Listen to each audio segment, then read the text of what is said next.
참는 것 비록 짧은 작은 삶 주 뜻대로 사는 것 이것이 나의 삶의 행복이라오. 이것이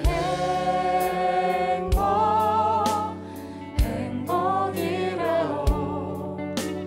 세상은 알 수 없는 하나님 선물 이것이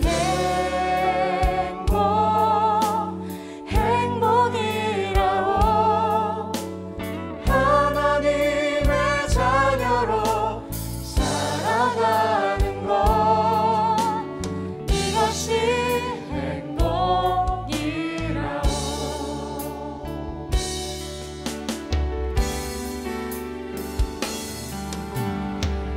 가려하지 않아도 정결하게 사는 삶 가진 것이 적어도 감사하며 사는 삶 내게 주신 작은 힘 나눠주며 사는 삶 이것이 나의 삶의 행복이라오.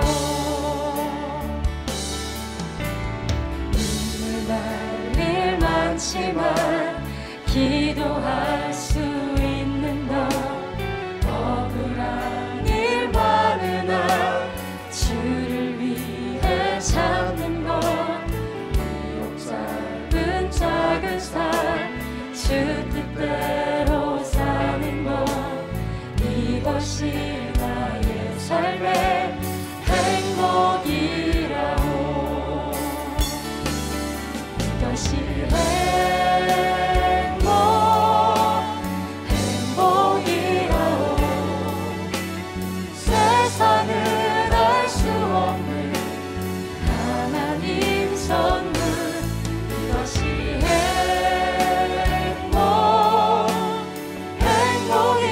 행복이라오. 하나님의 자녀로 살아가는 것 이것이 행복이라오. 이것이 행복이라오. 세상은 알 수 없는 하나님 선물 이것이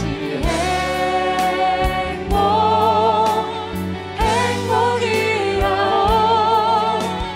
하나님의 자녀로 살아가는 것 이것이 행복이라오.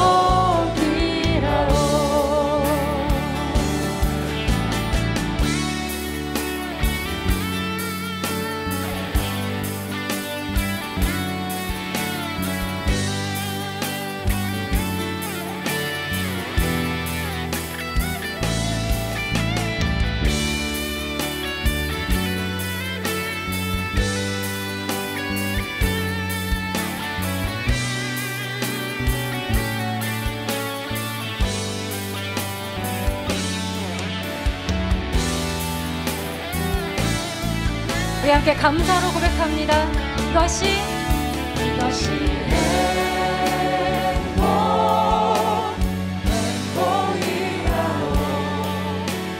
세상을 알 수 없는 하나님 선물 이것이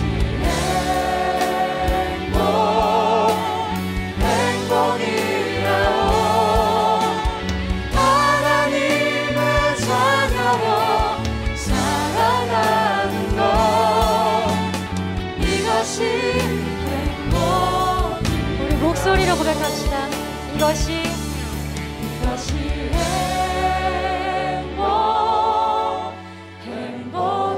행복이라오. 세상은 알 수 없는 하나님 선물 이것이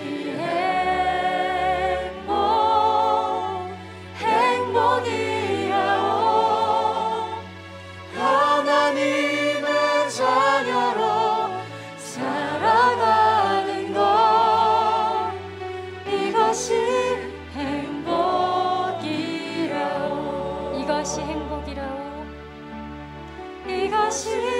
행복이라오.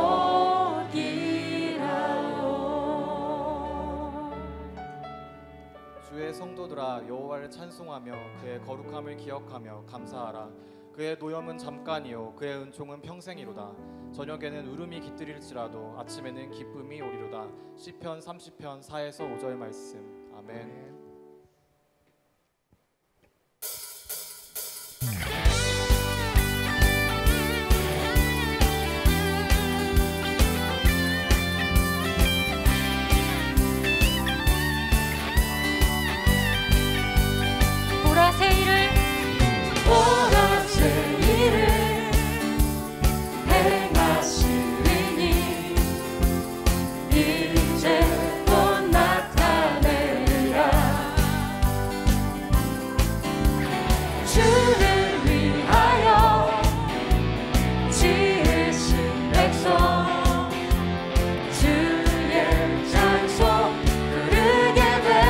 다시 한번 보라새 이를 행하시리니 이제 곧 나타내리라. 주를 위하여 지으신 백성 주의 찬송 부르게 되리. 광야의 물 솟아나리라. 사막의 꽃 피어나리. 이전 일들을 너희는 기억지 말며 옛전 일들을 생각지도 말라.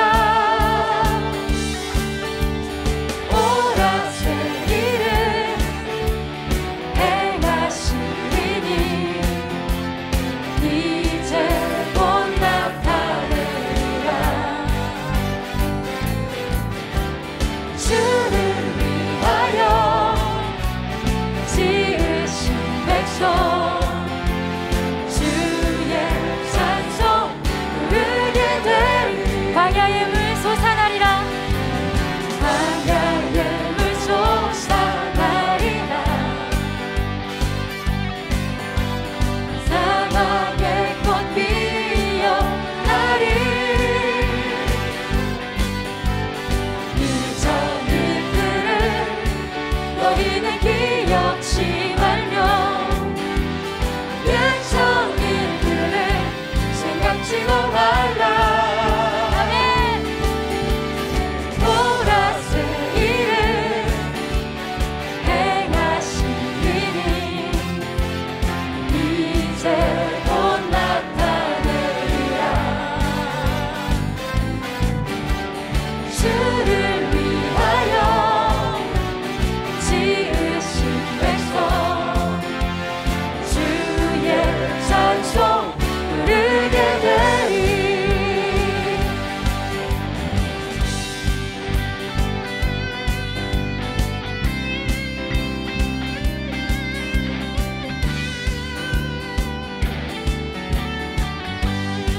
많은 사람들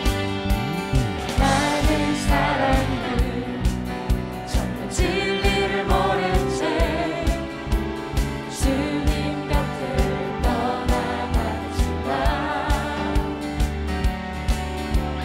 내가 만난 주님은 참 사랑이었고 진리였고 소망이었어.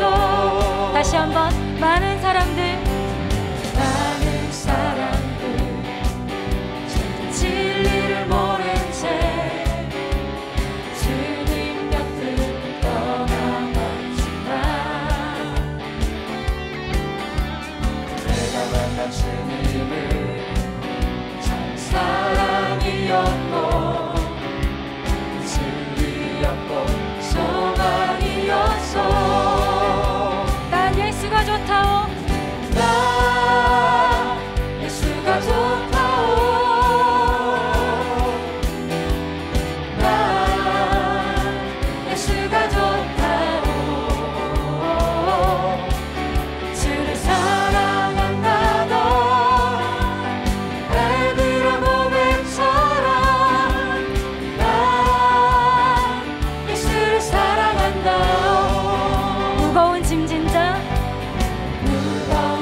만나보세요. 예수님을 만나보세요. 그분으로 인하여 참 평안을 얻으며 나와 같이 고백할 거요. 나 예수가 좋다오. 나 예수가 좋다오. 주를 사랑한다고 애들아 고백처럼 나 예수를 사랑한다. 난 예수가 좋다오. 나 예수가 좋다오. 정말 좋아요. 나 예수가 좋다오. 주를 사랑한다고 베드로 고백처럼 나 예수를 사랑한다. 갈 길을 밝히 보이시니 주 앞에 빨리 나갑시다. 우리를 찾는 구주 예수 곧 오라 하시네. 죄악벗은 우리 영혼은 기뻐 뛰며 주를 보겠네. 하늘에 계신 주 예수를 영원히 섬기는 우리를 오라. 우리를 오라 하시는 말 기쁘게 듣고 즐겨하세. 구주를 믿기 생활고 속속히 나가세. 죄악벗은 우리 영혼은 기뻐 뛰며 주를 보겠네. 하늘에 계신 주 예수를 영원히 섬기는 주 오늘 여기 주 오늘 여기 계시오니 나와서 주의 말씀 듣세. 듣기도 하며 생각하니 참 있으시로다. 죄악벗은 우리 영혼은 기뻐 뛰며 주를 보겠네. 하늘에 계신 주 예수를 영원히 섬기리. 죄악벗은 우리 영혼은 기뻐 뛰며 주를 보겠네. 하늘에 계신 주 예수를 영원히 섬기리. 우리의 죄악을 벗기신 할렐루야 하나님 찬양합니다.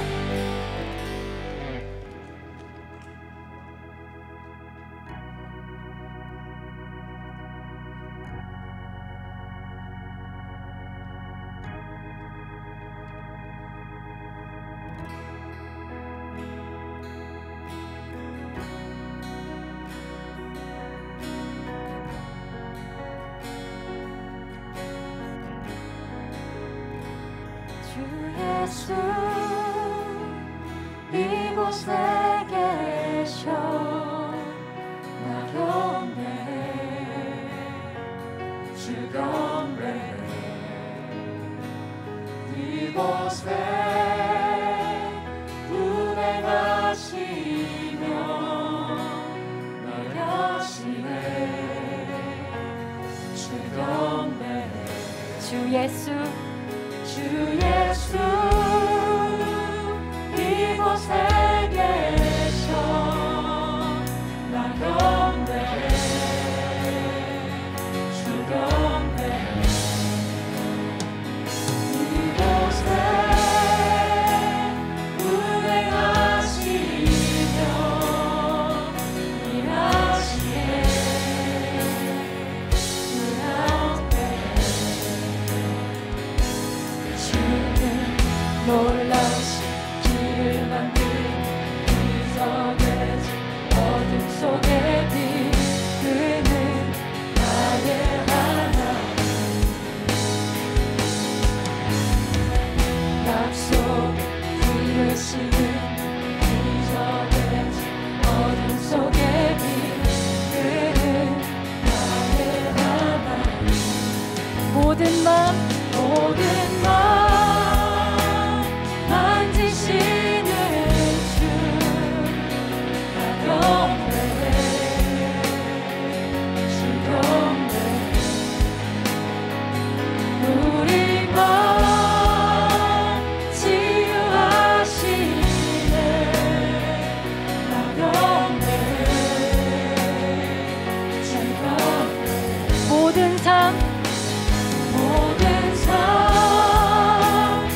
Even when I don't see it, you're working.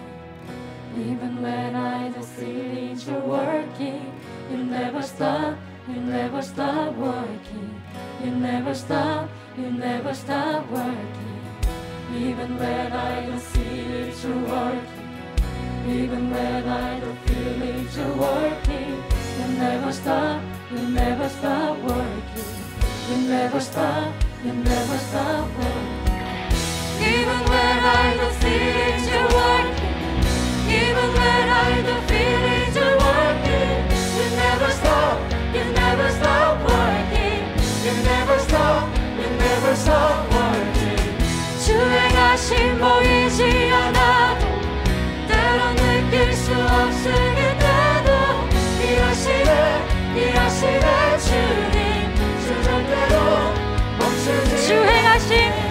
주의 가심 보이지 않아도 때론 느낄 수 없을 때도 일하시네 주님 주 절대로 멈추지.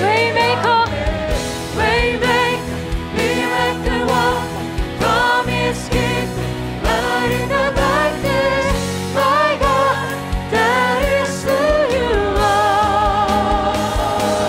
You are waymaker, miracle worker, promise keeper, light in the darkness, my God, that is who you are.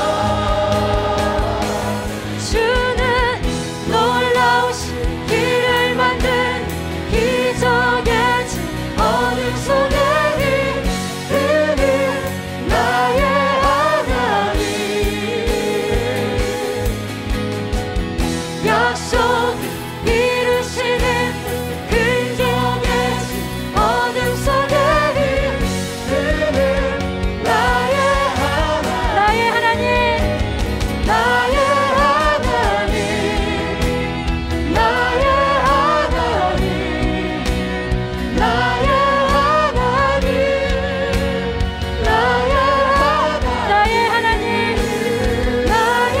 하나님, 나의 하나님,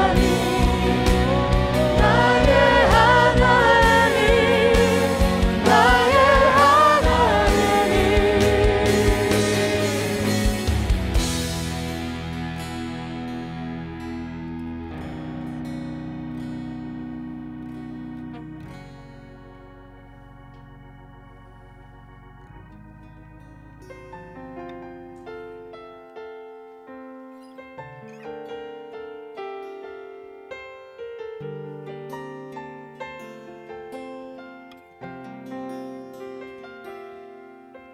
환난 가난과 고난 수고로움 속에도 성도는 그 믿음을 지켰네.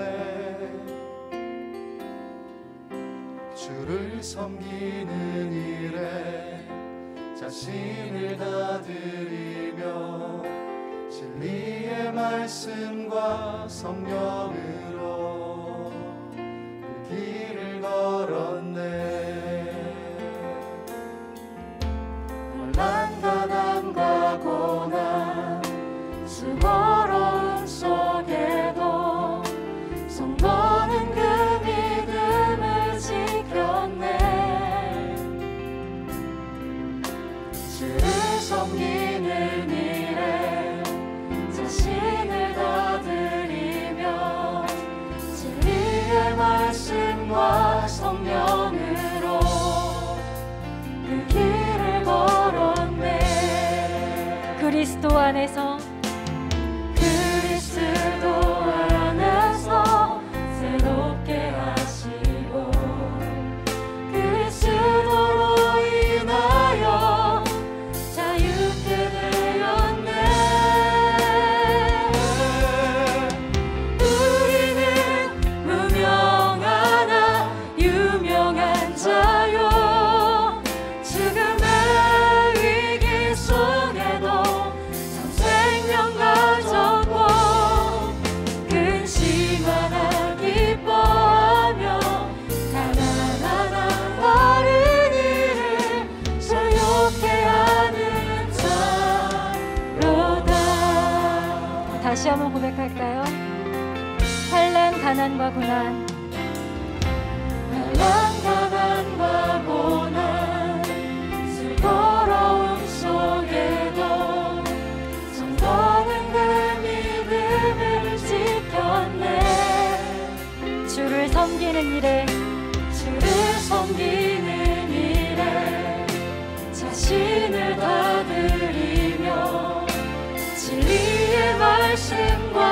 성령으로 그 길을 걸었네.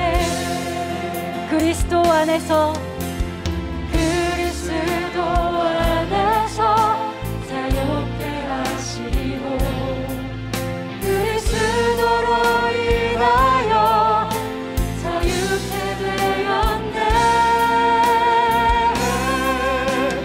우리는 무명하나 유명한 자요, 죽음의 위기 속에도 참 생명 가졌고 근심 하나 기뻐하며 가난하나 다른 이를 부욕해 하는 자로다.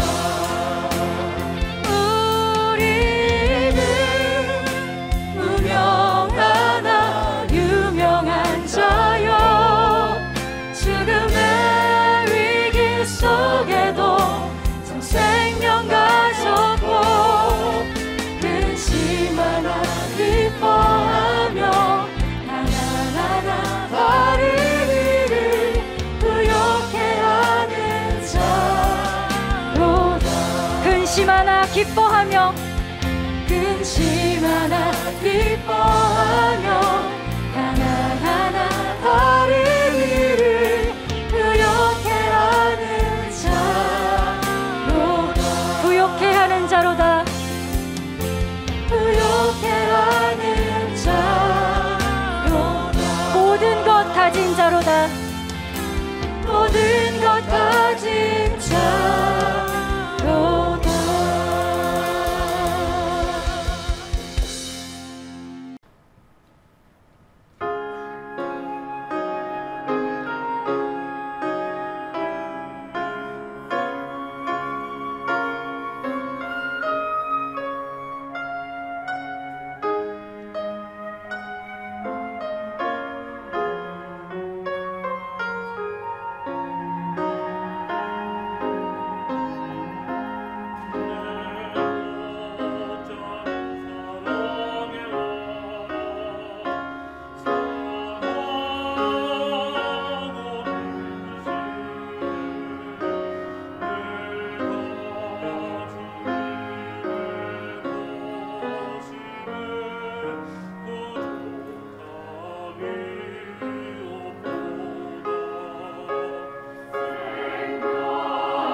두렵잖네. 내 곁에 주 계시면 그 막대기와 지팡이 나 인도하시도다.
다 같이 하나님의 말씀을 보시겠습니다. 오늘 우리에게 주시는 하나님의 말씀은 에스겔 24장 1절에서 27절 말씀입니다. 구약성경 1187페이지 부근에 있습니다. 에스겔 24장 1절에서 27절의 말씀 중 1절에서 5절의 말씀을 우리가 가진 개역개정 성경으로 함께 읽겠습니다. 아홉째 해 열째 달 열째 날에 여호와의 말씀이 내게 임하여 이르시되 인자야 너는 날짜 곧 오늘의 이름을 기록하라. 바벨론 왕이 오늘 예루살렘에 가까이 왔느니라. 너는 이 반역하는 족속에게 비유를 베풀어 이르기를 주 여호와께서 이같이 말씀하시기를 가마 하나를 걸라. 건 후에 물을 붓고 양떼에서 한 마리를 골라 각을 뜨고 그 넓적다리와 어깨고기의 모든 좋은 덩이를 그 가운데에 모아 넣으며 고른 뼈를 가득히 담고 그 뼈를 위하여 가마 밑에 나무를 쌓아 넣고 잘 삶되 가마 속에 뼈가 무르도록 삶을지어다. 아멘. 이제 에스겔서는 오늘 24장까지가 이제 예루살렘에 관한 문제예요. 이제 다음 주부터는 내용이 달라집니다. 그 예루살렘은 심판을 받는다 하는 것이 이제 에스겔의 예언이고, 그리고 이 에스겔서 24장은 1절에 보면 아홉째 해 열째 달 열째 날에, 에스겔이가 포로로 끌려온 지 아홉째 해, 9년이 됐다는 얘기잖아요. 이제 1년만 있으면 예루살렘, 에스겔의 그 본국은 아주 완전히 초토화되는 거예요. 마지막 그 최후가 됩니다. 그 전에 이제 에스겔은 포로로 끌려온 거죠. 그러면서 늘 말씀합니다만 포로로 끌려온 상황, 지금부터 2500년 전인데 그 포로는 전혀 권한이 없어요. 뭐 존재 가치가 없어요. 그런데도 하나님께 예배하는 에스겔, 그리고 하늘 문이 열리고 이스라엘과 세계를 향한 하나님의 계획, 이 지구의 시간표를 에스겔에게 하나님이 보여주지 않습니까? 그 에스겔은 그 하나님의 시간표, 그러니까 지금 세상으로 보면 땅의 시간표는 이스라엘이 박살나고 우리는 포로로 끌려가고 또 바벨론은 굉장히 큰 소리를 치고 그러지만 보이는 큰 뜻이 있단 말이에요. 어떻게 진행되는지 그거를 이제 에스겔은 하나님으로부터 계시를 듣고 보고 그리고 그 백성들에게 전하는 거예요. 저와 여러분이 이 코로나라고는 진짜 세상에서 우리가 경험하지 못한 세계적인 글로벌적인 어떤 이 재앙 앞에 서 있는데 에스겔처럼 하늘이 열리고 하나님의 음성이 들려지기를 소원합니다. 아멘. 특별히 설교하는 목사들은 아주 막중한 책임감을 가지고 매 시간 쓴다고요.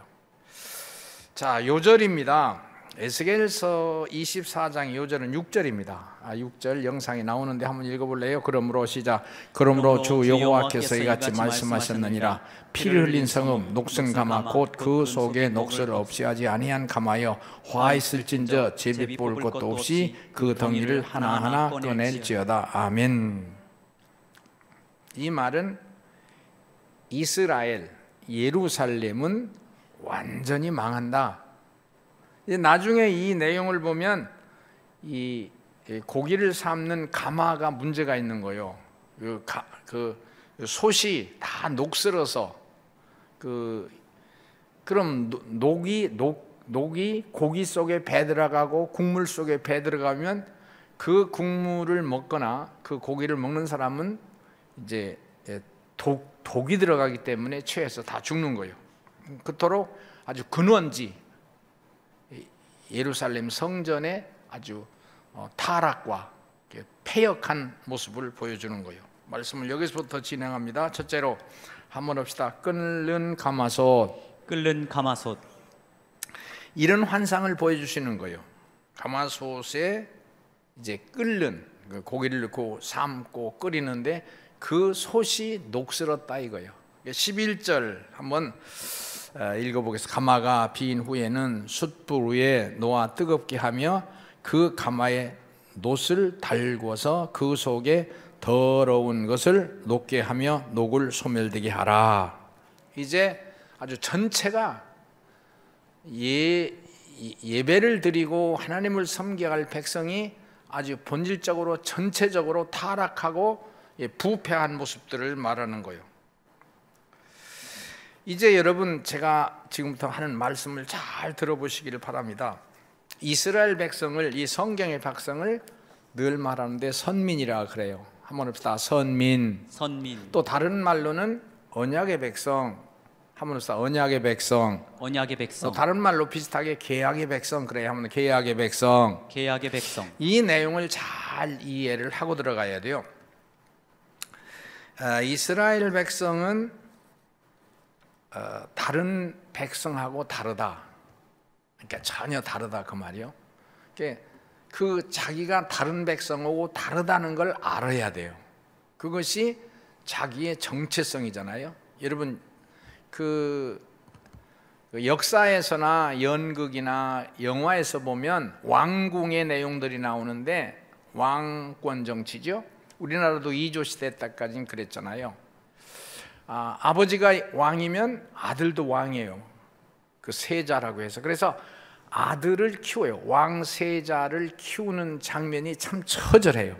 중국 그 역사도 그렇고, 그런 역사가 일본에서는 지금까지 진행되고 영국도 왕권을 인정하잖아요. 실제 권한은 그 내각에서 책임을 지지만 왕권. 그런데 왕의 자식으로 태어나서 세자로 책봉이 되면 생각하는 거, 움직이는 거, 마음먹는 거가 다 다른데, 야, 항상 주변에서 세자 폐하는 앞으로 이 나라의 임금이 될 분이신데 행동거지가 정돈돼야 되고 지식과 학식을 갖춰야 되고 허튼 행동을 하지 말아야 되고, 그러니까 아주 왕권을 가지고 태어난 그 세자들에 대해서, 이스라엘 마찬가지요.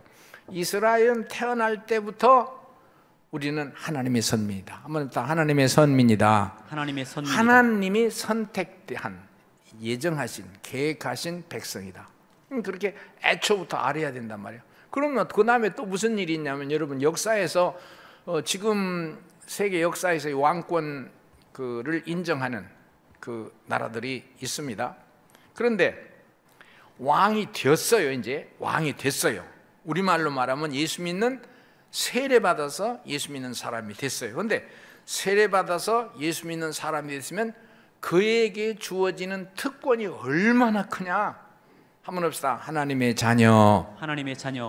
하나님의 자녀라는 것은 하늘과 땅을 지으신 하나님을 아버지라고 부르는 그 가족, 패밀리라는 건데 모든 특권을 부여받았단 말이야. 예를 들어서 예수의 이름으로 명하면 죽은 자도 살아난다. 모든 어떤 질병도 예수의 이름으로 말하면, 예수 믿는 사람 예수 이름 말하면 치료된다. 저주는 물러간다. 그래서 하나님은 하늘에 계시지만 이 땅에 있는 하나님의 사람, 선택된 하나님의 사람을 통해서 하나님이 일을 하신단 말이에요. 그럼 우리는 얼마나 특권이요. 이제 그런 말을 하는데 왕권에서도 마찬가지요. 임금이 일단 되면, 이제 왕이 되면, 우리 역사에서도 있었으니까, 그러면 야, 그 왕궁과 그 나라 전체에서는 임금님을 건드리면 안 돼. 임금님을 건드릴 수가 없어. 어떤 부정부패를 해서는 안 되겠지만 임금님에게 주어지는 특권은 먹고 싶은 거 먹고 갖고 싶은 거 갖고 어떤 자기가 할 수 있는 건 다 해요. 어떤 유럽에서 프랑스 같은 나라에서의 이거 왕권이라는 것은 너무 컸었잖아요. 그 왕이 말하면 곧 그것이 법이 돼요. 그래서 이제 이건 민주주의가 아니다 해서 이제 혁명이 일어나잖아요. 이게 민주화가 되죠. 우리나라도 이제 그 이조 시대가 끝나고 그러는데, 그러면 이스라엘 백성은 그걸 알아야 돼. 선민은 너무 큰 특권이 있는 거야. 특권이 있어. 근데 앞설 점은 뒤쓰지 않고 꾸어 줄지라도 꾸이지 않고는 모든 하나님의 절대 보호, 전능자의 절대 보호. 그렇다면 그들이 수행할 의무, 임무도 있어요. 의무도 있는데 자기들이 해야 할 일은 생각하지 않고 하나님의 백성이라는 선민의 의식은 있으면서 특권만 주장하지 우리가 수행할 일들, 자기들이 임무는 생각하지 않았던 거예요. 그러니까 하나님께서 따라서 하시기를 한번 합시다. 예루살렘의 패망. 그래서 이런 일이 일어나는 거예요. 이런 일이 일어나는 거예요. 예를 들면 저기 영상에 나오는데 선민의 조건은 크게 세 가지요. 땅과 법과 할례요.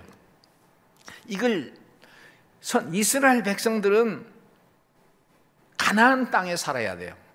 가나안 땅을 벗어나면 안 돼요. 항상 그 땅은 하나님이 정해주신 땅. 두 번째는 법. 생활의 삶의 모든 원칙은 헌법이나 국법이나 무슨 형사소송법, 민법, 도로교통법이 아니라 오직 따라서 합시다. 하나님의 규례.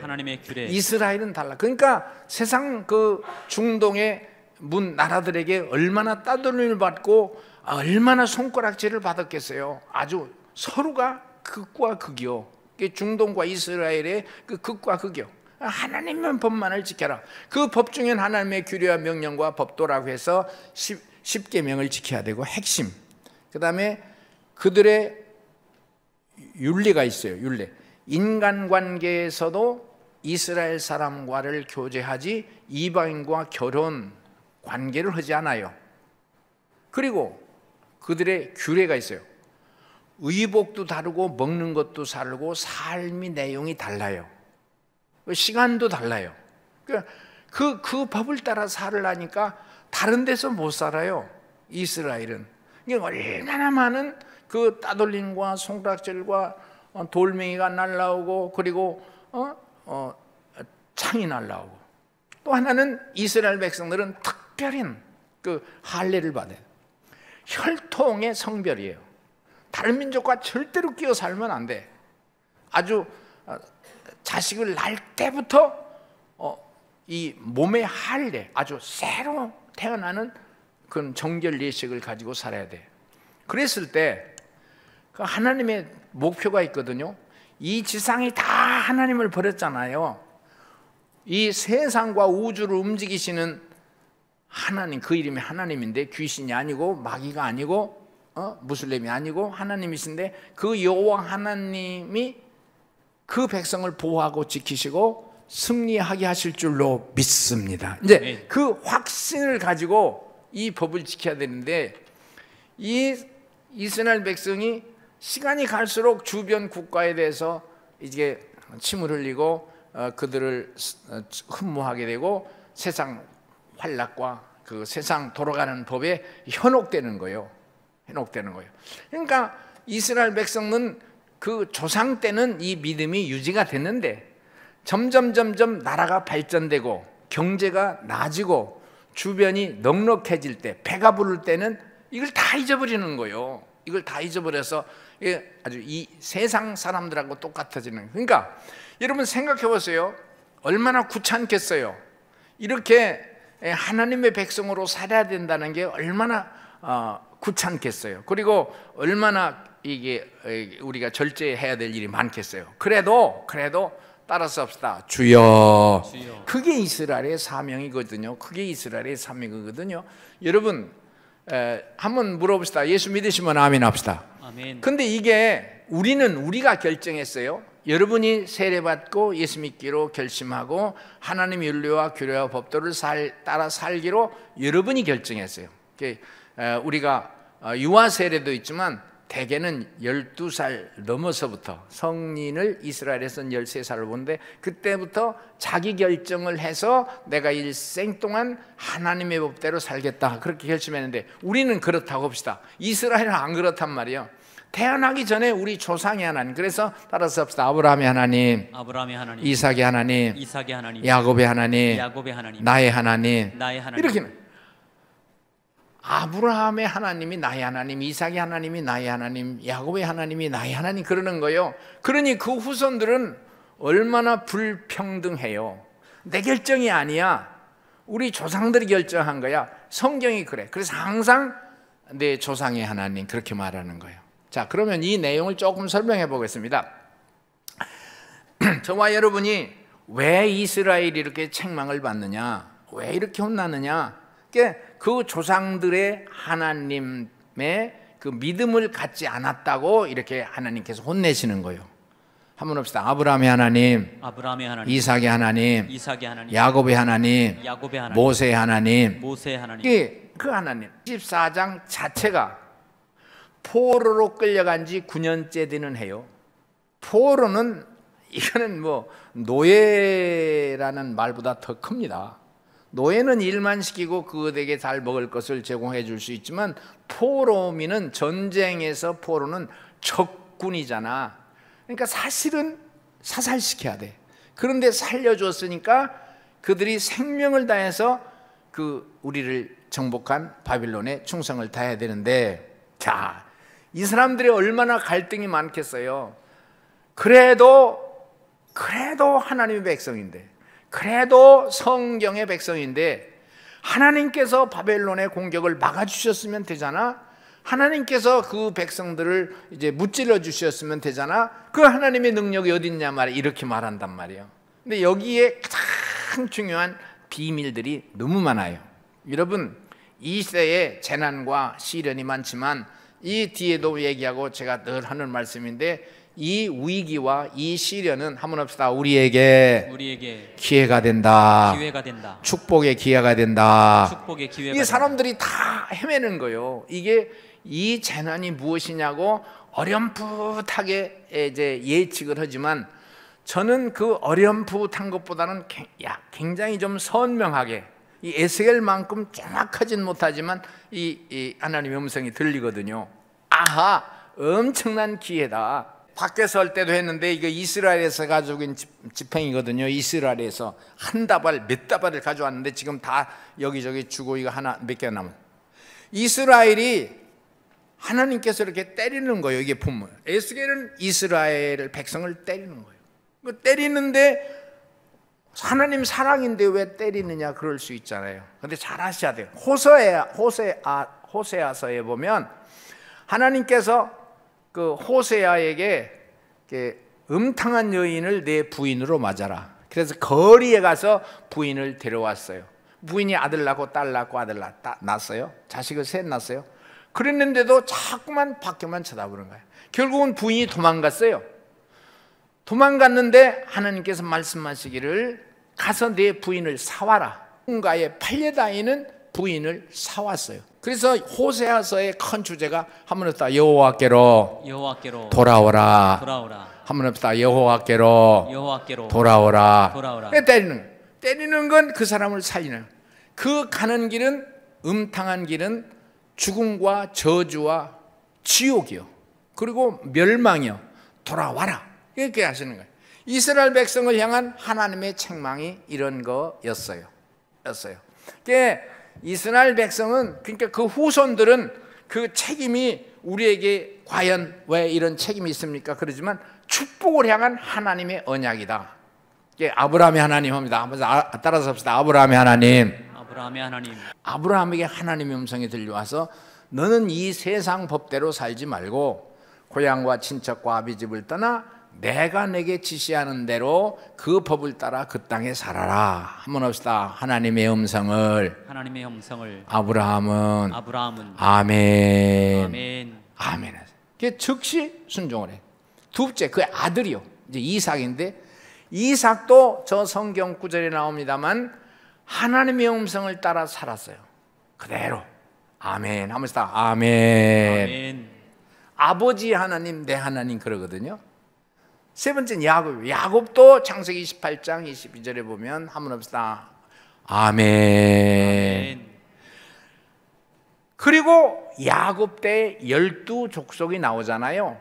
그때부터 한 그 시족 사회가 부족으로 또 사회 공동체로 커지고 모세 시대는 민족이라는 말이 나와요. 근데 그 출애굽기 19장 5, 6절에 보면 하나님의 음성이 시내산에서 모세에게 들리는데 이 하나님의 명령과 규례와 법도를 따라 살아라. 그러면 모든 민족 위에, 신명기 28장, 모든 민족 위에 뛰어나게 하고 잘되게 하는 게 문제가 아니라 이 하나님을 배반한 모든 백성들에게 하나님이 어떤 분인지 보여주란 말이야. 할렐루야, 할렐루야, 할렐루야, 아멘. 믿습니다, 믿습니다, 믿습니다. 아멘. 이스라엘이 무너지면, 이스라엘 성전이 무너지면 이 하나님의 뜻과 하나님의 모습을 이 지구상에 보여줄 민족이 없어. 이스라엘은 무너질 수가 없어요. 사실 아주 커다란 대국적인 면에서는 이스라엘은 무너지진 않아요. 근데 이거를 하나님께서 에스겔에게 보여주는 거 아닙니까? 여러분, 이렇게 어려운 시대를 지나지만 더 하나님 앞에 에스겔처럼 가까이 나가기를 주의 이름으로 소원합니다. 그 바벨론의 그 발강가, 이스라엘에서 바벨론 그 발강까지는 약 직선거리로 1200km예요. 걸어서 2달 이상이 걸려요. 야, 끌려가서 노예가 아닌 포로민으로 모든 손발이 다 묶인 상태에서 그 발강가에서 하나님을 예배하는 거예요. 우리가 그동안에 참 열심히 예배하려고 애쓰고 수고하고 이제는 하루에 3번씩 기도회를 하거든요. 그리고 새벽 기도도 더 강조하고, 나는 너무 감사한 거예요. 저는 개인적으로 꼭 교회 예배를 해요. 천안을 떠나서 다른 서울에 많이 있고 글을 쓰더라도 어쨌든 교회 예배를 가요. 근데 교회가 문이 닫혀서 갈 수가, 이 교회 가고 저 교회 가고, 어떤 데 정 안 되면 교회 문고리를 붙잡고, 여호와여, 이 교회 문들이 열려지게 하시고 하나님을 예배하는 교회가 되게 하여 주옵소서. 그렇게 정성, 돈, 헌금, 눈물, 땀 다 들여서 우리 조상들이 교회 지어놨잖아. 우리 선배들이 다 그렇게 큰 교회 얘기하는 거예요. 다 지어놨는데 문이 닫혀서 아무도 못 들어가. 회사하고 똑같아. 오히려 회사는 들어가지, 못 들어가. 이스라엘을 때리신 것은 그를 죽으라는 게 아니야. 하나님 품에 들어와서, 하나님 품에 들어와서 그 놀라운 전능자의 능력을 수행하려는 거예요. 믿으시면 아멘 합시다. 그 예화가 지금 역사에선 이스라엘이고 미국이요. 이스라엘은 그렇게 지금 말했듯이 그렇고 참 박해를 받으면서 진짜 세상에서 못 살아요. 그 사람들 삶이. 소풍도 못 가요. 마트에서 음식을 사 먹을 수가 없어. 그 사람들은 사 먹으면 안 돼. 그러니까 집에서 싸가지고 와야 돼. 음식이 변할 수도 있지. 삶이 그래. 그렇게 척박한 삶을 살아야 되는데, 여러분, 그러나 세계에서 1등 국가예요. 누구도 못 건드려요. 정보나 기술 계통에서 이스라엘을 따를 수가 없어요. 한마디로 노벨상을 받은 약 600명, 지금까지 한 100년 동안 노벨상이 시작되기 100년 정도 되는데 그 중에 약 20%가 유태인이에요. 그렇게 무시를 당하고 멸시를 당하면서, 내가 이스라엘을 가면서 그 히브리 대학 교정에 들어가서 아인슈타인의 사진이 있고 교정에 자전거 타고 가는 모습이 있어서 그 앞에서 우리 식구하고 나 사진 좀 찍어달라. 그리고 그 도서관이 이제 세계적인 도서관 아닙니까? 그 도서관의 책상에 앉아서 내가 히브리어를 읽을 수는 없지만 그 사진, 그 기도하는 게, 주여, 우리 교회 주일학교 어린이 이렇게 성장을 위해서 그들의 미래를 위해서 기도한다고 하는데, 그런 고난 중에도 이스라엘은요, 히틀러 시대에 2세기입니다. 50년 전후에 600만 명을 지구상에서 다 쓸어 몰살시켰어요. 있을 수 없는 일이에요. 이건 지금도 퀘션이요. 그런 속에서도 그 후에 그들이 각성을 해서, 각성도 했지만 새로운 결단으로 공부를 하자. 공부를 시키자. 우리 갈릴리 교회 우리 어린이들이 이 도서관에서 공부하게 하여 주옵소서. 노벨상을 국가도 없어, 주민등록증도 없는 이스라엘이에요. 이스라엘 나라는 2500년 동안 이 자기 국토가 없어, 영주권이 없어, 시민권이 없어, 세계를 떠돌아다니는 거예요. 그런데 그런 위대한 역사를 어떻게 일어나느냐는 거예요. 우리가 이 시대를 지나면서 하나님, 이 코로나에 바싹 떨고 벌벌 떨지 말고 저렇게 무시와 어려움 당하고 예루살렘 성전이 다 무너져도 에스겔은 한번 없다. 주여. 하나님의 역사를 믿는 거예요. 나는 청교도예요. 두 번째 모델은 청교도예요. 미국 역사는 400년밖에 되지 않습니다. 그러나 미국의 경제력이나 군사력이나 과학이나 정보력은 세계 누구도 따라갈 수 없습니다. 중국이 아무리 자원과 이 사람의 숫자를 가지고 미국하고 대결하고 이 동남아에서 패권을 잡는다 등등 할지라도 미국을 이길 수는 없습니다. 나는 우리에게 용기를 주는 거예요. 이 시대를 지나면서 제2의 이스라엘이 일어나게 하여 주옵소서. 제2의 청교도 국가가 일어나게 하여 주옵소서. 우리나라는 이스라엘보다 땅이 훨씬 넓고 인구도 많고, 이스라엘은 많아야 1500만 밖에 안 돼요. 이스라엘 본토에서는 800만 밖에도 살지도 않아요. 우리는 6천만. 이 어려운 시대를 지나면서 자꾸 엎드리면서 기도하는 거예요. 하나님, 우리나라 전체적으로, 대한민국 전체적으로 주일학교를 열심히 해왔어요. 아무리 적게 모여도 800명, 900명, 그냥 보통 모이면 1500명 모이고. 그런데 성탄절 때 우리 주일학교 모인 거 보니까 6명, 10명. 그래도 하나님, 이 에스겔서를 선택한 거예요. 이렇게 다 세계적인 글로벌적 재앙 앞에 다 뒤로 물러나지만, 적어도 목사만이라도, 설교하는 지도자만이라도, 에스겔 하나만이라도 한번 합시다. 주여, 이 믿음을 갖게 하소서. 사람이 몇 명 모였나 따지 않고, 주일학교 수련회가 몇 명 모였느냐 카운트하지 않고 열심히 하자. 열심히 하자. 한 명이라도 열심히 하자. 없어도 강사 혼자 하나님의 역사가, 이 위기지만 하나님의 찬란한 역사가 일어날 줄로 믿습니다. 에스겔서 47장 12절 한번 읽어봅시다. 강좌우 시작. 광좌우 가에는 각종 먹을 과실나무가 자라서 그 잎이 시들지 아니하며 열매가 끊이지 아니하고 달마다 새 열매를 맺으리니 그 물이 성소를 통하여 나옴이라. 그 열매는 먹을 만하고 그 잎사귀는 약자료가 되리라. 아멘. 내 진짜 가슴이 너무 미어지는 거예요. 에스겔서 47장이지만 48장에는 더 놀라운 일이 일어나요. 이 무슨 소리냐면, 에스겔이가 이 이스라엘이 박살났잖아요. 근데 앞으로 일어날 일들을 보는 거예요. 앞으로 일어날, 성전에서 샘물이 솟아나더니, 성전에서 샘물이 솟아나더니, 에스겔이 이 상황에서 이 환상이 보이는 거예요. 하나님이 보여주시는 거예요.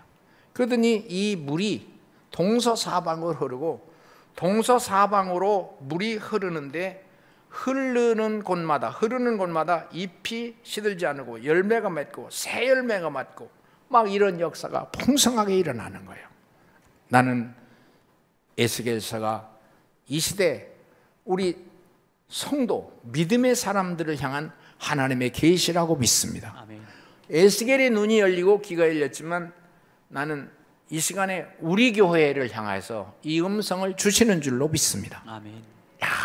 보십시오. 더 예배에 집중합시다. 아멘. 오늘 저녁에도 더 예배에 집중합시다. 아멘. 할렐루야를 힘차게 외치십시다. 아멘.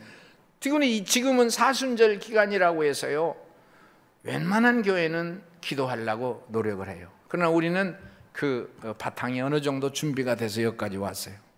아버지, 목사로 인하여, 목사들로 인하여 성도가 은혜 받고, 교회로 인하여 이 백성과 민족이 복을 받게 하여 주옵소서. 아멘. 이 소망을 갖는 거예요. 사람들은 비웃을지 몰라요. 시간 낭비다. 소돔 고모라 성의 사위들은 농담으로 여겼더라. 다 비웃어요. 야, 의학의 법을 지켜야지. 청년 학생들이 스마트폰을 통해서 어떤 정보를 얻고 그 과학의 지식이 풍성해질수록 나의 삶이 윤택해지는 것이라는 그런 생각을 하는 거예요. 육신의 삶이 윤택해질 수는 있으나 영혼이 죽고 사상이 병들고 우리의 마음이 녹아떨어지면 인간 아니에요. 짐승과 똑같아요. 먹고 입고 사는 것에 전심을 다하면 그건 개, 돼지하고 다르게 사람은 가치를 추구하고 영혼을 추구하고 하나님을 예배하고 그때 다른 사람이 모르는 이 비전, 이스라엘의 비전, 하나님께로 향하는 비전, 그로 통해서 하나님이 이루실 역사를 보게 되는 거예요. 여러분, 이 어려운 계절을 지나면서 예배를 게을리하지 말고 그리고 교회에 모이는 걸 게을리하지 말고 하나님 앞에 더 집중할 수 있기를 소원합니다. 아멘. 성경에 보면 신비한 얘기가 있습니다. 이 신약 성경에 보면 로마서서부터 히브리서까지 그럼 13개가 될 수도 있고 14개가 될 수도 있는데 항상 1절, 1장 1절, 예를 들면 에베소서 1장 1절, 디모데 전후서 1장 1절에 보면 나 바울은 하나님께 택정을 받아 예수 그리스도의 종으로 내가 부름을 받았으니 이렇게 나와요. 항상 똑같아요. 이야, 이 놀라. 여러분 생각해보세요. 사도 바울은 그걸 몰랐어요. 중간에 알았어요. 내가 존재하는 것은, 내가 지금 밥 먹고 사는 것은 내 코에 호흡이 있고 내 혈관에 피가 도는 이유는 아무는 없다. 예수 그리스도를 위하여, 예수 그리스도를 위하여, 하나님의 복음을 위하여, 하나님의 복음을 위하여. 내 존재 이유라는 거예요. 여러분 청년들, 이 말이 이해가 되겠습니까? 내가 이 땅에 사는 이유는 잘 먹고 잘 살아서 다른 사람을 지배하고 큰 소리 치는 것, 그리고 죽어서 많은 사람들이 장례식에 와서 박수를 쳐주는 것, 그럴 수가 있어요. 성경은 달라요. 내가 존재하는 이유는 하나님의 영광을 위하여. 내가 사는 이유는, 사도 바울은 나는 그전엔 몰랐어. 그러니까 죄인이지, 죄송하지, 나는 그전엔 몰랐어. 다메섹을 향하여 가는 어느 날 하나님의 음성이 임해서 사도 바울은 내가 이 세상에 존재하는 이유는 하나님이 택하셔서 하나님의 일을 하고 복음 전도라고 예수 그리스도의 종으로 살으라고. 믿으시면 아멘 합시다. 나는 이 말이 여러분에게 들려지기를 소원합니다. 나 사도 바울은 하나님의 택정을 받아, 다른 세상에 어머니 아버지 성이 문제가 아니야, 택정을 받아 사도로 부름을 받았으니, 하나님의 종으로 부름을 받았으니 예수 그리스도의 복음을 만방에 전하라고 나를 세워주셨다. 아니, 나의 지식이 모자란데, 나의 학식이 인격이 모자란데 이 대한민국에서 이런 일이 일어날 수가 있겠는가?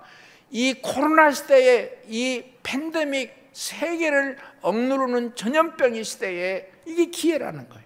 나는 이 음성이 저와 여러분에게 들려지기를 소원하고, 아멘. 나이가 들었는데도 80이 됐는데도 90이 됐는데도 이 음성이 들려와서 내가 옷깃을 여미고 다시 일어나서 주의 이름으로 살리로다. 너무 감사한 거요. 이 시련이, 이 고통이, 이 아픔이 우리에게는 기회가 된다는 것.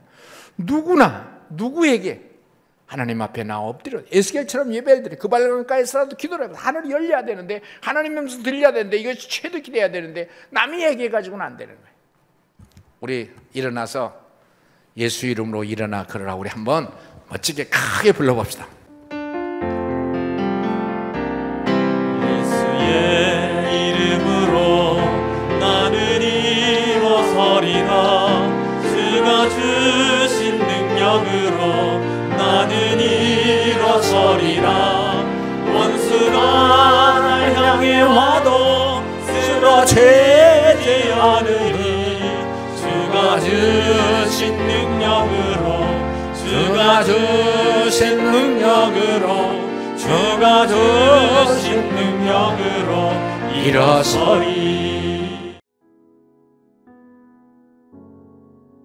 C.S. 루이스 순전한 기독교 중 그리스도인은 무엇을 믿는가? 사실 실제란 대개 여러분이 짐작할 수 없는 어떤 것입니다. 이것이 제가 기독교를 믿는 이유 가운데 하나입니다. 기독교는 여러분이 짐작할 수 없는 종교입니다. 만일 기독교가 우리가 늘 예상하는 것과 같은 종류의 우주를 제시한다면 저는 기독교를 인간이 만들어낸 종교로 생각할 것입니다. 그러나 사실상 기독교는 인간이 만들어낼 수 있는 부류의 것이 아닙니다. 기독교 신앙의 중심은 그리스도의 죽음이 어떤 방식으로든지 간에 우리로 하여금 하나님과 바른 관계를 맺게 해주며 새로이 출발하게 해주었다는 데 있습니다. 어떻게 이런 일이 일어났느냐에 관한 이론들은 따로 살펴보아야 할 사항입니다. 그리스도의 죽음이 어떻게 효력을 갖느냐에 관해서는 의견을 달리하는 이론들이 아주 많습니다. 그러나 그 죽음이 효력을 갖는다는 사실, 그 자체는 모든 그리스도인들이 동의하는 바입니다. 우리는 그리스도가 우리를 위해 죽임을 당했으며 그 죽음이 우리의 죄를 씻어주었고 그가 죽음으로써 죽음의 세력이 힘을 잃었다는 말을 듣습니다. 이것이 공식입니다. 이것이 기독교입니다. 이것이 우리가 믿어야 하는 바입니다. 이때의 벌을 즉결재판소의 처벌로 생각하면 전혀 이해가 되지 않을 것입니다. 그러나 이것을 빚으로 생각하면 돈 있는 사람이 없는 사람의 빚을 대신 갚아주는 경우에서 많은 시사점을 얻을 수 있습니다. 인간이 빠져있는 공경이란 어떤 것일까요? 스스로 독립적인 위치에 서려고 한 것, 스스로 자기의 주인인 양 행세하려 한 것입니다. 다시 말해서 타락한 인간은 개선의 필요가 있는 불완전한 피조물이 아니라 손에 든 무기를 내려놓아야 하는 반역자입니다. 무기를 내려놓고 항복하면서 잘못했다고 말하는 것, 그동안 잘못된 길을 걸어왔음을 깨닫고 삶을 처음부터 다시 시작할 준비를 하는 것, 이것이 이 공경에서 빠져나올 수 있는 유일한 길입니다. 이 회개, 즉 자발적으로 자신을 낮추며 일종의 죽음을 받아들이는 일은 하나님께서 여러분을 도로 찾으시기 전에 먼저 요구하시는 사항이 아닐 뿐 아니라 하나님이 원하신다면 얼마든지 면제해 줄 수 있는 일 또한 아니라는 점을 기억하십시오. 회개란 하나님께 돌아간다는 것이 어떤 것인지를 보여주는 하나의 표현법일 뿐입니다. 그러니까 하나님께 회개하지 않고 당신께 돌아가게 해주소서라고 구하는 것은 당신께 돌아가지 않으면서도 돌아가게 해주소서라고 구하는 것이나 다름없습니다. 이런 일은 당연히 일어날 수가 없지요. 극작가가 무대 위로 걸어 나오면 연극이 끝난 것입니다. 하나님은 틀림없이 세상을 침공하실 것입니다. 그러나 자연계 전체가 하룻밤 꿈처럼 사라지고 무언가 다른 것이 밀고 들어오는 것을 보게 될 그날, 어떤 이들에게는 너무나 아름답게 또 어떤 이들에게는 너무나도 무섭게 다가와 더 이상 선택의 여지를 주지 않을 그날에 가서야 그의 편이라고 나서봐야 무슨 소용이 있겠습니까? 그때 하나님은 변장하지 않은 모습으로 나타나실 것입니다. 그 모습은 너무나도 압도적이어서 피조물들은 저마다 거역할 수 없는 사랑에 뒤덮이든지 거역할 수 없는 공포에 뒤덮일 것입니다. 그때에야 어느 편에 설 것인지 선택하려 들면 이미 늦습니다. 지금 오늘 이 순간이야말로 오른편을 선택할 수 있는 기회의 때입니다. 하나님은 바로 이 기회를 주려고 잠시 지체하고 계십니다. 그러나 영원히 지체하시지는 않을 것입니다. 우리는 지금 이 기회를 잡든지 버리든지 둘 중에 하나를 택해야 합니다.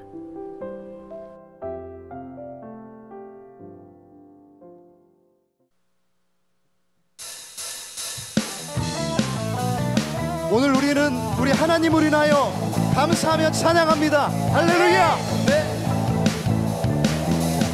나뭇잎이 마르고 포도 열매가 없으면 감람나무 열매 그치고 논밭에 식물이 없어도 우리의 양떼가 없으면 외양간 송아지 없어도 난 여호와로 즐거워하리 난 여호와로 즐거워하리 나 구원의 하나님을 인해 기뻐하리라 무화과 나뭇잎이 마르고 포도 열매가 없으면 감람나무 열매 그치고 논밭에 식물이 없어도 우리의 양떼가 없으면 외양간 송아지 없어도 난 여호와로 즐거워하리 난 여호와로 즐거워하리 나 구원의 하나님을 인해 기뻐하리라 난 여호와로 난 여호와로 난 여호와로 난 여호와로 난 여호와로 난 여호와로 난 여호와로 즐거워하리 난 여호와로 즐거워하리 나 구원의 하나님을 인해 기뻐하리라 기타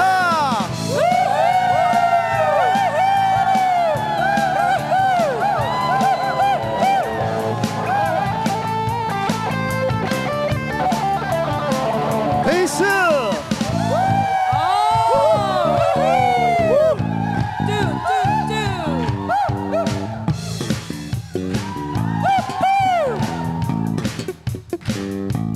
피아노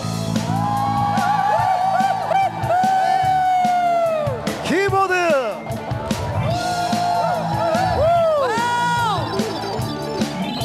드럼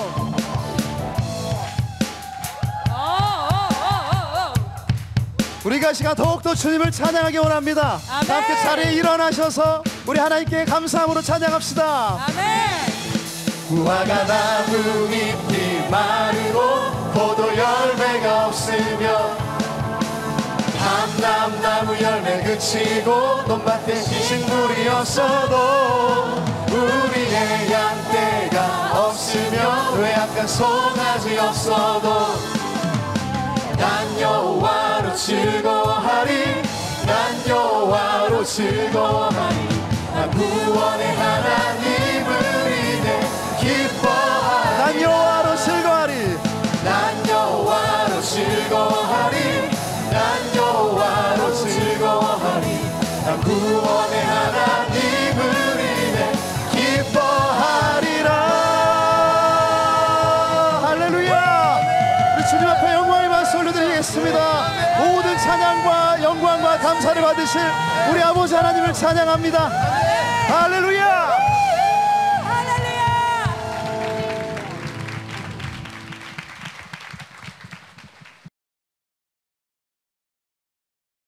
안녕하세요. 사랑하는 갈릴교회 주일학교 어린이 여러분, 한 주간 평강하고 건강하셨지요? 오늘은 에스겔 20장의 말씀을 가지고 함께 공부해 보도록 하겠습니다. 본문이 1절부터 49절까지 긴데요. 저희는 3절까지만 함께 읽도록 하겠습니다. 7째 해 5째 달 10째 날에 이스라엘 장로 여러 사람이 여호와께 물으려고 와서 내 앞에 앉으니 여호와의 말씀이 내게 임하여 이르시되 인자야 이스라엘 장로들에게 말하여 이르라 주 여호와께서 이렇게 말씀하셨느니라 너희가 내게 물으려고 왔느냐 내가 나의 목숨을 걸고 맹세하거니와 너희가 내게 묻기를 내가 용납하지 아니하리라 주 여호와의 말씀이니라. 아멘. 저희는 3절까지만 읽었지만 주중에 우리 제자들은 49절까지의 전체 본문을 천천히 꼭 읽어보시기 바랍니다. 자, 말씀을 읽다 보면 궁금한 단어가 보여질 거예요. 선생님은 5개의 단어를 찾았는데요. 첫 번째는 안식일입니다. 안식일은 안식을 가르치는 히브리어의 세버스라는 말은 일을 중지하다, 멈추다, 휴식하다라는 의미를 지니고 있습니다. 따라서 안식일은 하나님의 뜻을 따라 모든 일을 멈추고 거룩하게 구별하여 지키며 안식하는 날을 뜻하는 말입니다. 두 번째는 표징인데요. 표징의 뜻은 겉으로 드러나는 두드러진 특징, 특히 하나님의 능력과 역사를 증거하는 표시나 표적을 이르는 말입니다.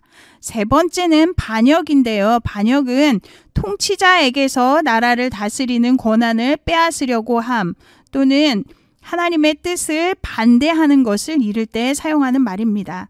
네 번째는 우상인데요. 우상은 예배의 대상으로 삼기 위해 금이나 은, 나무, 돌 등으로 새겨 만든 사람이나 그 밖의 것들의 형상을 말합니다. 마지막으로 5번째는 전제인데요. 전제는 기름이나 포도주를 부어 드리는 제사를 이르는 말입니다.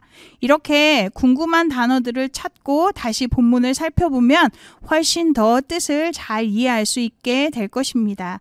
자, 이제 말씀을 천천히 생각하며 하나님이 주시는 음성을 따라가 보도록 하겠습니다. 구원받은 하나님의 백성에게 삶의 제일 목적은 하나님께 영광 돌리는 것입니다. 하나님은 이런 목적을 위해 이스라엘 나라를 자기의 백성으로 택하셨고 그들을 통해 열방 중에서 영광 받으시길 원하셨습니다. 그런데 이스라엘 백성은 하나님께서 베풀어 주신 구원과 은총을 매번 배반하고 우상을 섬기는 큰 죄를 저질렀습니다. 이런 그들을 향해 하나님은 무엇라 말씀하시는지 함께 들어보도록 하겠습니다. 오늘 본문 말씀을 크게 3부분으로 나누어 살펴보면 첫 번째, 장로들의 질문에 관한 내용인데요. 1절부터 3절까지 나타나 있습니다. 이스라엘 장로들 중 몇 사람이 앞으로 이스라엘 나라와 포로된 자신들이 어떻게 될지가 궁금하여 하나님께 물으러 나왔습니다. 그런데 하나님께서는 그들이 질문하는 것을 용납하지 않겠다고 말씀하십니다. 왜 그러셨을까요? 그건 그들이 전에도 찾아와 묻기는 하였으되 들은 말씀대로 죄를 깨닫고 회개치 않고 여전히 자신의 욕심과 이익을 따라 살며 단지 종교적 형식을 따라 묻기만을 원하기 때문이었습니다. 자, 두 번째 살펴볼 내용은 4절부터 32절에 나타나 있는데요. 하나님의 심판과 자비의 역사에 관한 것입니다. 하나님께서는 장로들의 질문은 용납지 않으시고 대신 에스겔에게 그들의 조상들이 행한 가증한 반역의 역사를 알게 하라고 말씀하고 계십니다. 하나님께서는 언약 백성으로 택하신 이스라엘을 사랑하셔서 애굽에서 그리고 광야에서 가나안과 포로된 지금까지의 역사에서 항상 그들의 하나님이 되어 고난과 우상 섬김의 죄에서 건져주셨습니다. 그러나 이스라엘 민족은 그 은혜와 은총을 금방 잊어버리고 다시 그리고 또다시 우상을 섬기는 죄를 지었습니다. 또한 구별된 백성으로의 표징인 안식일을 크게 더럽히고 지키면 생명의 삶을 살 수 있는 규례와 율례를 따르지 않고 오히려 이방인의 가증한 우상을 섬기는 반역의 행동을 되풀이하였습니다. 그때마다 하나님은 마음이 아프고 화도 나셨겠지요. 그런데 그들을 너무도 사랑하시는 하나님이시기에 또 용서하시고 긍휼로 매번 건짐의 구원을 이루어 주셨습니다. 또한 열방 가운데 하나님은 이스라엘 민족의 왕이심을 모두가 알고 또 보고 있기에 하나님의 이름을 위해 그들을 인내로 참아 주셨습니다. 지금 하나님께서는 이스라엘 민족을 향해 너희 조상들의 잘못된 삶으로부터 회개하여 바벨론 포로로 잡혀와 있는 징계의 이유를 깨닫고 예배를 회복하여 새 마음과 새 사람으로 변화되기를 간절히 바라고 요청하고 계십니다. 자, 세 번째 살펴볼 내용은 그 땅에서 나를 섬기리라는 내용인데요. 33절부터 49절에 나타나 있습니다.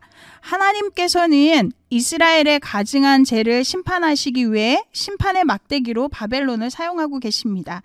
이스라엘이 그 심판의 막대기 아래를 지나며 하나님의 마음을 알고 회개할 때 그들을 언약의 줄로 매어 흩어졌던 땅에서 돌아오게 하신다 말씀하십니다. 그리고 그들이 돌아오는 그때에는 이스라엘 민족의 섬김과 예배를 다시 받으시고 그들 자체가 향기로운 성물로 여러 나라에 하나님의 거룩함을 알리는 사람으로 하나님의 이름을 위해 살게 하신다고도 이야기하고 계십니다. 하나님은 공의하시기에 죄를 지은 이스라엘 민족에게 징계와 심판을 주실 수밖에 없지만 결국은 이스라엘 민족이 하나님만 섬기고 예배하는 약속의 백성으로 거룩하게 살기를 바라고 계십니다.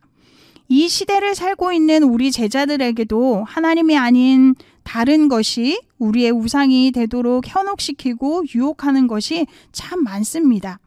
예를 들면 최첨단의 스마트 기기들, 그리고 이념과 사상, 또 대중적인 문화와 매체들이 그런 것들이겠지요.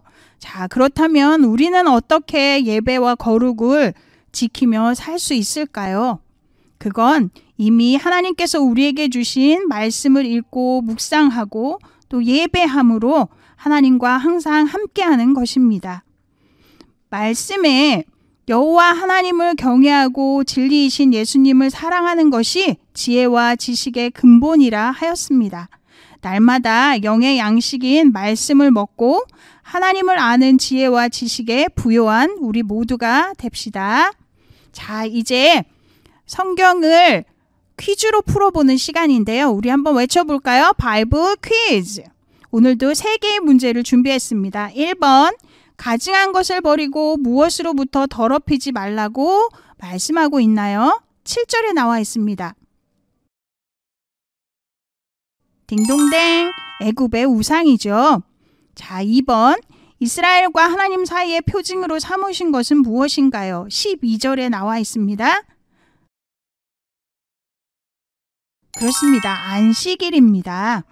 3번, 이스라엘이 광야에서 마음으로 우상을 따라 하나님의 규례를 업신여기고 율례를 행하지 아니하고 안식일을 더럽혔으나 왜 그들을 멸하여 아주 없이 하지 않으셨을까요? 16, 17절에 나와 있는데요. 그렇습니다. 하나님이 그들을 아끼고 사랑하셨기 때문입니다. 자, 이제 우리 마음을 향해서 스스로 질문을 하는 시간인데요. 선생님이 2가지 질문을 뽑아보았습니다. 첫 번째, 하나님께서 베풀어 주신 기도 응답과 구원의 은혜들을 잘 기억하고 있나요? 2번째, 하나님께서 지금 나에게 가장 원하시는 것은 무엇일까요? 우리 제자들이 천천히 말씀을 묵상하며 하나님이 지금 나에게 원하시는 것, 이스라엘 백성에게는 회개하고 안식일과 말씀으로 하나님 섬기는 것으로 돌아오라는 요청을 하고 계신데 우리 제자들에게도 각자의 상황에서 하나님께서 원하시는 음성이 있을 거예요. 그것을 따라 순종하고 또 회개하는 우리 제자들이 되기를 바랍니다. 자, 이제 말씀대로 적용하는 시간인데 안식일을 지키고 예배하는 것은 구원받은 하나님의 백성으로 우리와 하나님 사이의 표징입니다. 안식일을 거룩히 지키고 예배드리기 위해 우리가 준비할 것들을 적어보고 실행해보는 한 주를 보내시기 바랍니다. 선생님은 우리 제자들에게 제안하는데요. 첫 번째, 토요일에 일찍 자고 주일 아침 일찍 일어나기, 쓰고 실행하기. 그리고 2번째는 토요일 잠자기 전에 성경책, 필기구, 헌금 챙겨놓기. 또 세 번째는 예배를 위해 기도하기. 예배와 또 예배드리는 나 자신을 위해서도 기도하는 그런 준비의 시간들을 가졌으면 좋겠습니다. 또 마지막으로 주일엔 스마트 기기를 사용하는 것을 절제하거나 아니면 게임이나 오락 즐기는 것은 완전히 멈추기.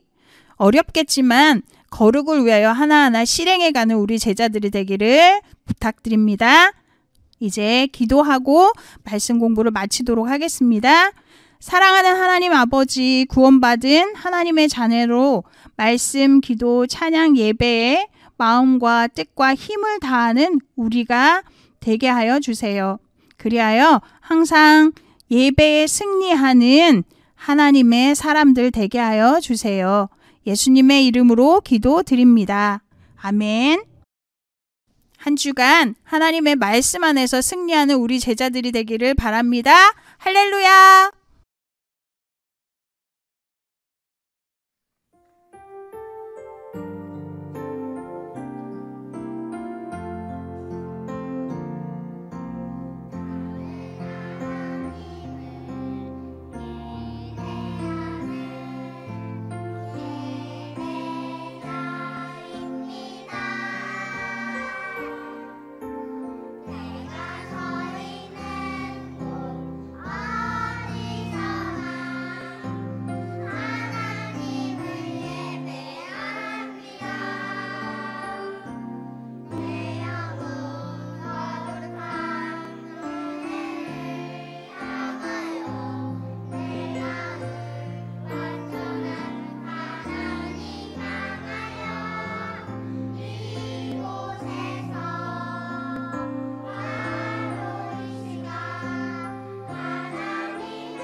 왜냐면요 사랑하기 때문에요. 왜냐면요 사랑하기 때문에요.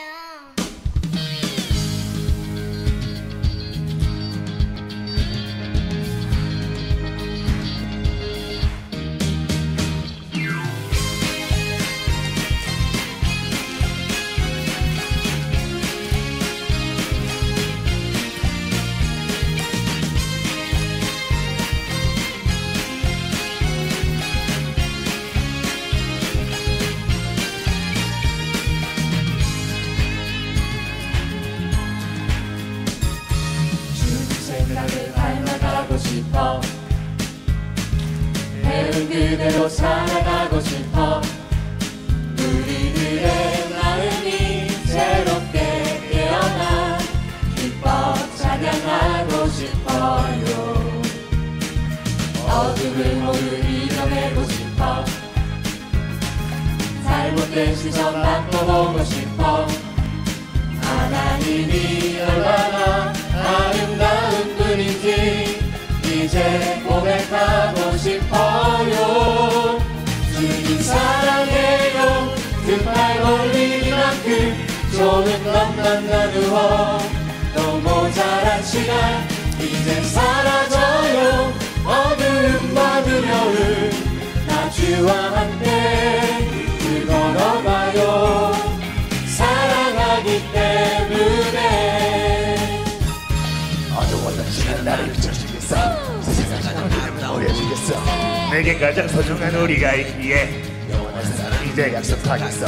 사랑하기 때문에 웃을 수 있고 사랑하기 때문에 함께할 수 있고 사랑하기 때문에 하나이기 때문에 사랑하기 때문에 아멘. 나와는 삶은 달랐던 사람들 때로는 이해 안 가던 사람들 주님 사랑 안에서 하나 되고 싶어요.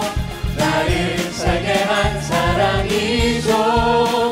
그를 사랑해요.